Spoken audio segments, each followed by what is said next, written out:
Good day to all momshies in the world, including the young and beautiful ladies. As I mentioned you from my first episode, I would like to show you how to use these hair bumpits in another way around. This hair bumpits, it's a very good accessories to use in doing hairstyling inside salon, either at home. So before proceeding to the workshop, I would like to thank you all the viewers and the subscribers in the first episode. I hope you're going to continue to follow this channel, the Expat Journey TV.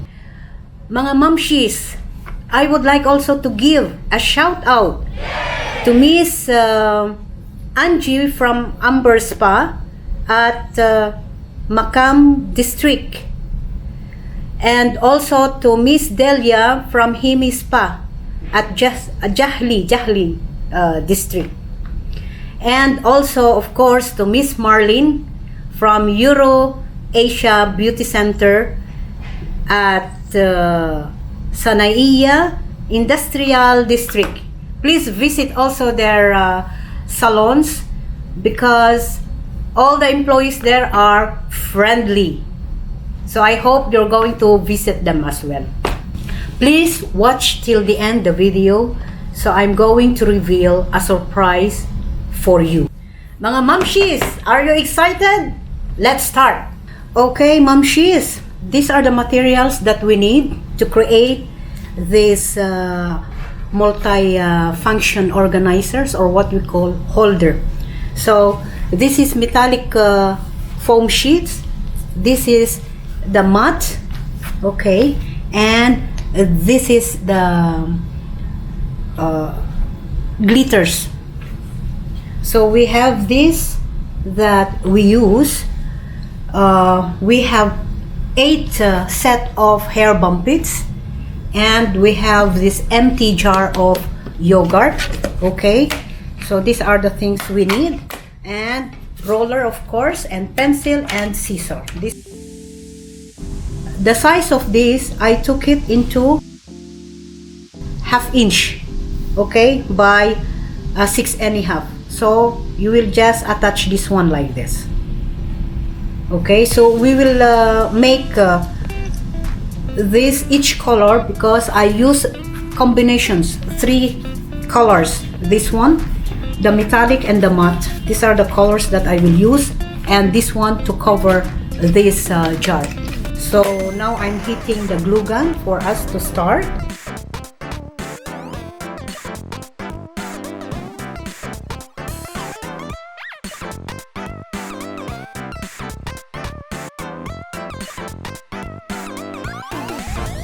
So this is the back of the hair bumpits.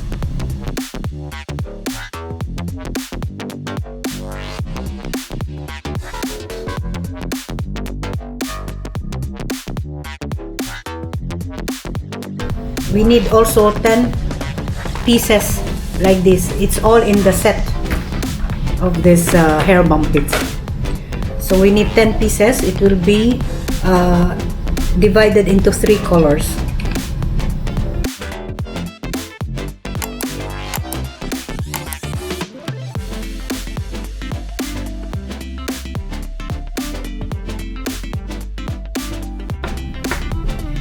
Now it is complete, 15 pieces.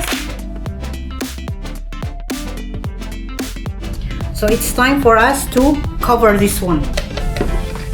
So we need to measure the height of this is 4.5 inch.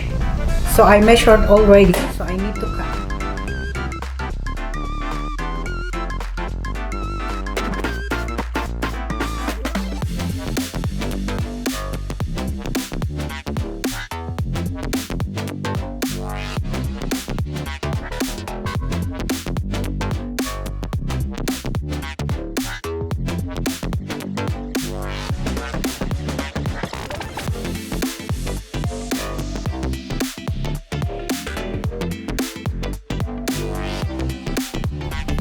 So this is it. It's already covered. You see, so nobody will notice this is a jar.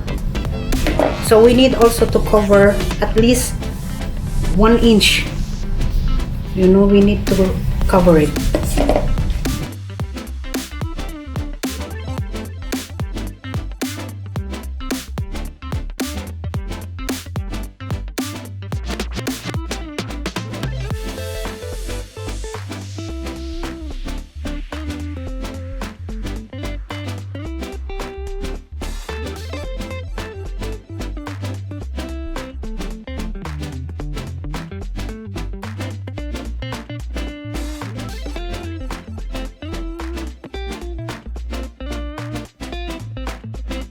So this is it. Now we will start to attach these bumpits.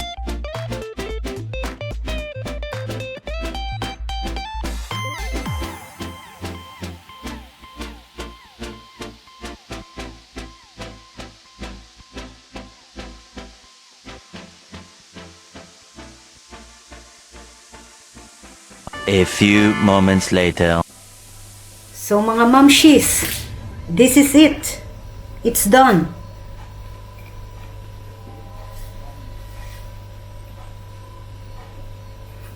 So, what you can say?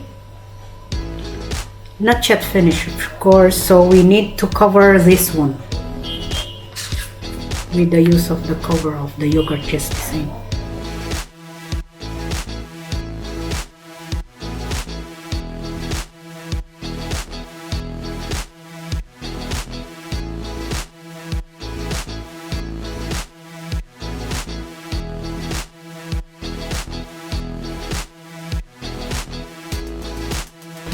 Then we're going to cover this one also with this also, so it will be not shown.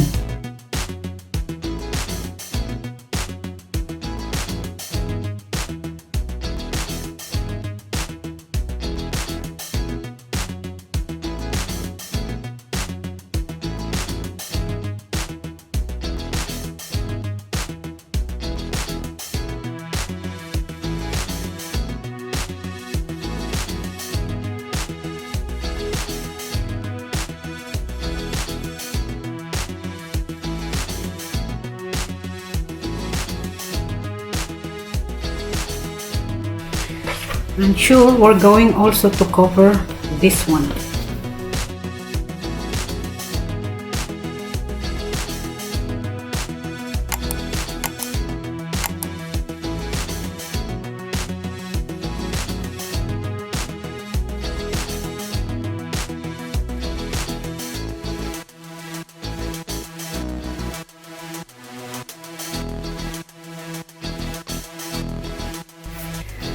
Okay, mamshis, now we're going to attach the small bumpits.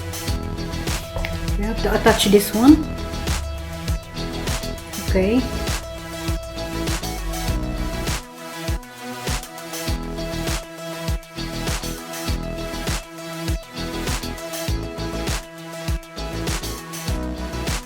Here we go. It's done. Okay, mamshis. These are the different designs that I make. So maybe you can use it as your personal organizer for your combs, for everything, and it's up to you. And this one also, you can use it as your flower vase, or you can use this one also as your sweet for your center table. You can put also to put your sweets. You see? Oh wow, wow! So beautiful. See, it's now Christmas is fast approaching, so you can have your chocolates. All right, so that is made of hair bumpits, not only for hair styling but also for your home decoration. And I'll show you also other designs that I made. I have also this one. Okay, I have also this. If you see this one, it's also wow. So it's up to you. Don't limit your imagination. Mga mamshis, please don't limit your imagination. There is no rule in doing all these things. Just imagine and do it. And you see also this one? How would you imagine this is made of bumpits? Also, this. How can you imagine that this one? That these are all made of bumpits. That's why I told you that this one is not only for hairstyling, but it's also for home decoration. So all mamshis, as I mentioned earlier,